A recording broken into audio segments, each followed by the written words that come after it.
Let's get to the Birds. 3 days, guys. Look, we know the 3 big days are Monday, Tuesday, and Wednesday. So Monday and Tuesday is when, it's the unofficial start of free agency, legal tampering period. And then Wednesday, all the deals become real.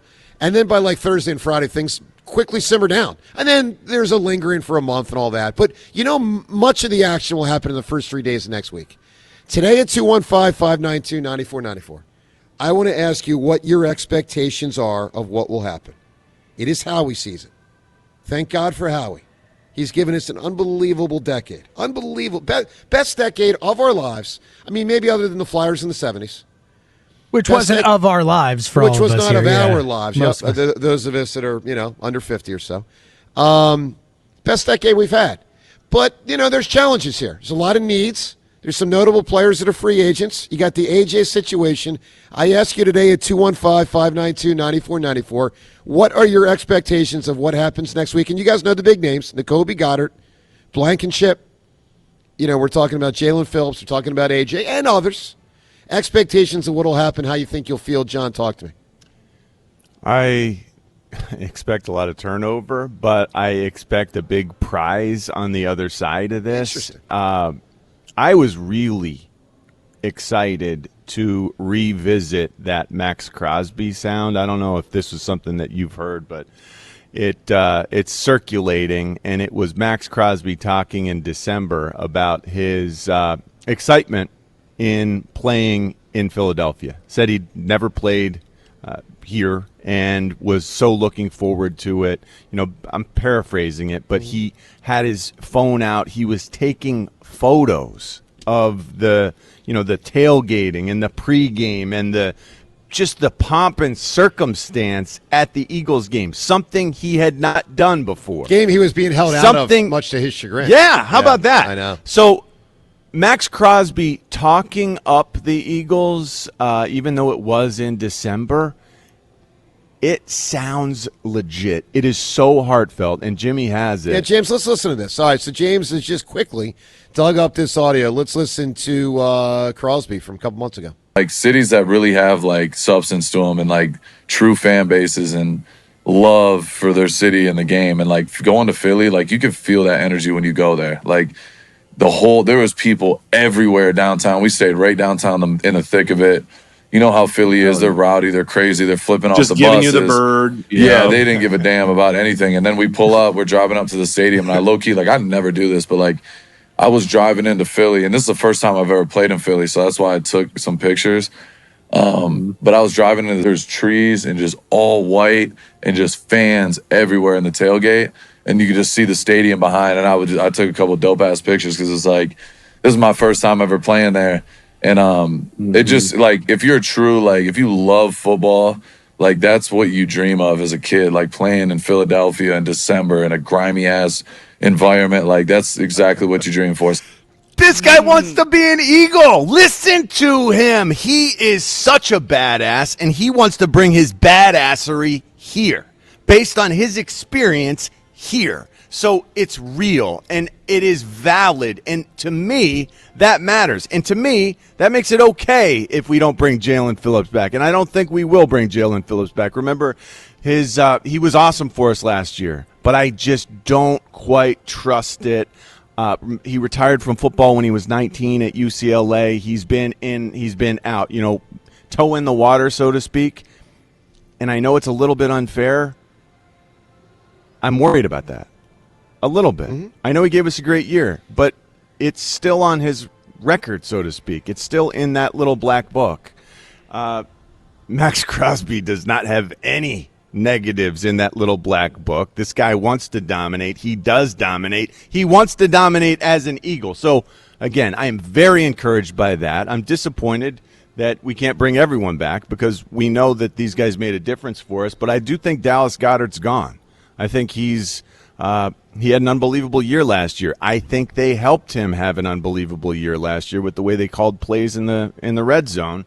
He basically outplayed what we can pay him because he caught too many touchdowns.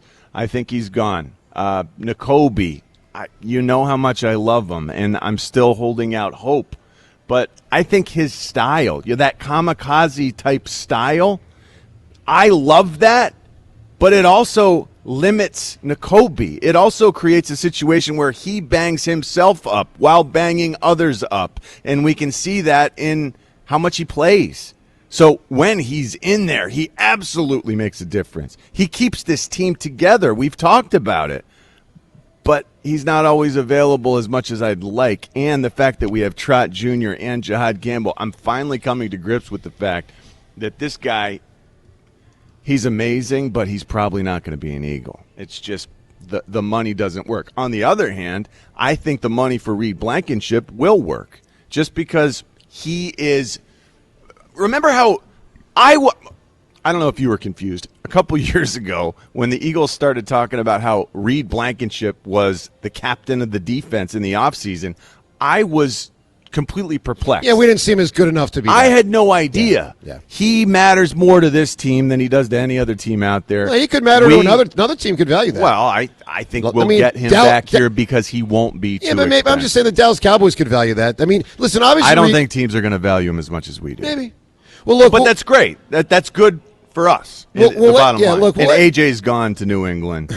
That deal for DJ Moore reaffirms that he is worth more than a second-round pick, reaffirms that Howie is not out of his mind saying, hey, we want a 1 and then some, a 1 and 2, a big booming type of deal, maybe a 1 and a player, maybe a 1 and a 2. That sort of thing is not off the table.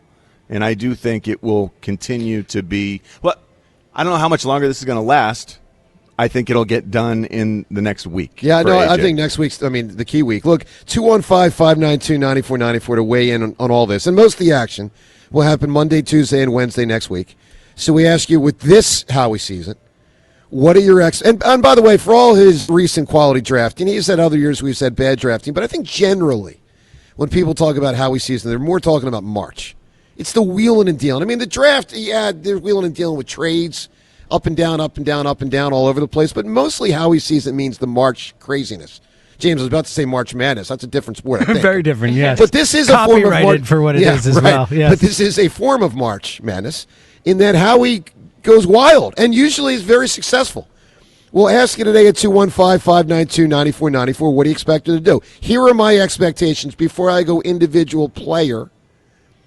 I'll go how I think I'll feel next week and how I think a lot of us will feel next week when it's all said and done. On our heels. On our heels with a combination of disappointment, but I get it. Disappointed this guy's gone, but I get it. Disappointed this guy's gone, but I get it. I think there's going to be a lot of that. All right, so let's go through the players. My expectations, Goddard, gone. I think he's the most likely of the 4 prime free agents to be gone. Jalen Phillips, probably gone. Probably too expensive. Edge is just so exorbitant. Nakobe, very likely gone. Very little history in Eagles history where you have a replacement ready to go and you bring the guy back. Like when Lito and Sheldon were ready to step in, Troy and Bobby were gone. Not just a first-round pick replacement. Yeah. Correct. I mean, when Brian Westbrook was ready to step in, Deuce was gone. There's a lot of examples of this. I will be not shocked, but surprised if Nakobe's here. I think he's gone. I think Reed Blankenship stays. Combination of cheaper and you don't have as much there. The Eagles don't have as much there. I think Reed is here. AJ, I think, is gone. I think he's gone. So, my expectation. And by the way, can we get a 1 in return and then some? I think we'll get a 1. Look, I will say some. the DJ Moore went for a 2. He did, but he's he also better than DJ Moore. He's clearly way better, but he also went for a late 2 for what it's worth. I mean, the Bills picked fairly late in the second round. So it reaffirms what Howie was saying. Well, it reaffirms that he's worth more than a 2. We can expect, multiple picks, and I'm hoping that can be bid up to a 1. Look, the Maxx Crosby thing, I don't expect him to be here. Now let's talk about another element of that. Why? The big, Maxx Crosby, if he were because it's hard to here, get that guy. It's hard to get that guy. He's got a very team-friendly contract for the next few years, and he wants to be here. Well, we're talking $30 million or less as an edge rusher, through 2029. Yeah, other teams know that too. Okay, he wants to be here, Look, Joe. That does count for something. All right, so 215-592-9494. One more thing. The big prize. John referenced that phrase, big prize, which Maxx Crosby would be an example of. Which, to my knowledge, the last time the Eagles got a big prize at this time of the year would be Saquon. The time before that... And look at what that did. No, I know. Time before that, I believe, would be AJ. Now, that was April. But big prize to me means either a free agent or a trade. So Saquon was a big prize. AJ was a big prize. Slay was a big prize. I think you generally get one of these guys about every 2 to 3 years. My gut feeling is this isn't one of those years. Now, I could be wrong. Maybe there's a move that's like, wow, how about that? They got this guy. Maybe Terrell Owens and Devan Kaney got 2 in the same year one time. Yeah. Maxx Crosby deserves to be an Eagle. And if he does, Howie has to recognize, if Maxx Crosby becomes an Eagle, he will play better than any Maxx Crosby version we've ever seen before. He's played for 7 years, 6 in Las Vegas, 1 in Oakland, and next year, if he's an Eagle, it'll be better than all 7 of them. All right, look. This guy with Jalen Carter getting double-teamed will be unstoppable, and vice versa, for that matter. Sure. All right, 215-592-9494. What are your expectations? How you think you'll feel about this, and then what it means for what the Eagles will be, and what should they do? We're getting real close. Monday's the day. Joe DeCamara and Jon Ritchie from Borgata on 94 WIP.